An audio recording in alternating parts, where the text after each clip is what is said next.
రంగారెడ్డి జిల్లా నార్సింగి ప్రాంతంలో చిరుతను పట్టుకునేందుకు నిఘా పెంచామన్నారు Chilukur forest range officer Laxman.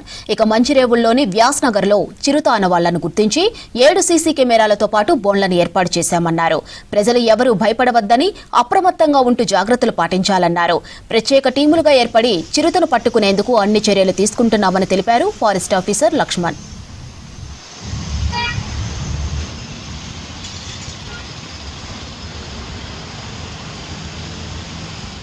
మాకు మొట్టమొదటిసారిగా చిరుతపులి ఆనవాళ్ళు ఈ నెల 9వ తారీఖు నాడు ఇక్కడ హిమాయత్ సాగర్కు పక్కనే ఉన్న వనమూలికలో చూడడం జరిగింది.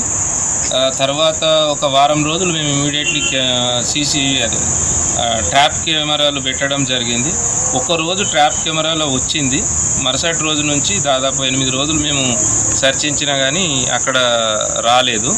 మాకు తర్వాత తెలిసింది ఏంటంటే ఒక 1 వీక్ తర్వాత వ్యాసనగర్లో గల గ్రేహౌండ్స్ క్యాంపస్లోకి అది వెళ్ళిందని వాళ్ళు డిఎస్పి జ్ఞానేశ్వర్ సార్ ఫోన్ చేయగానే మేము అక్కడ వెళ్ళి చూడడం జరిగింది. చూసిన తర్వాత దాని పగ్ మార్క్స్ అండ్ ఐడెంటిఫై చేసి ఓకే ఇది లెపార్డ్దే ఉందని చెప్పి మేము నిర్ధారణకు వచ్చి అక్కడ కూడా వెంటనే మేము ట్రాప్ కెమెరాలు ఏర్పాటు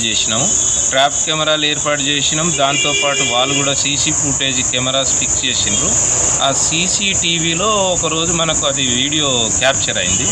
దాంతో ఇక అది అక్కడే ఉందని చెప్పి మేము నిర్ధారణకు వచ్చి ఒక 4 ట్రాప్ కేజెస్ వాటికి మేకలను పెట్టి ఎరగా మేము ఒక 2-3 రోజుల నుంచి అబ్జర్వేషన్లో ఉన్నాము. డే నైట్ టీంలు పెట్టేసి అబ్జర్వ్ చేస్తున్న క్రమంలో మొన్న 24 నాడు అర్ధరాత్రి మన ఓఆర్ఆర్ పై నుంచి స్థానికులు చెప్పిన దాని ప్రకారం అది గ్రేహౌండ్స్ నుంచి ఓఆర్ఆర్ దాటి ఇటు ఫారెస్ట్ టెక్ పార్క్లోకి ఎంటర్ అయినట్టు తెలిసింది. ఎవరు కూడా భయపడొద్దు. చిన్న పిల్లలను, చిన్న జంతువులను ఏమైనా అటాక్ చేసే అవకాశం ఉంది కాబట్టి జాగ్రత్తలు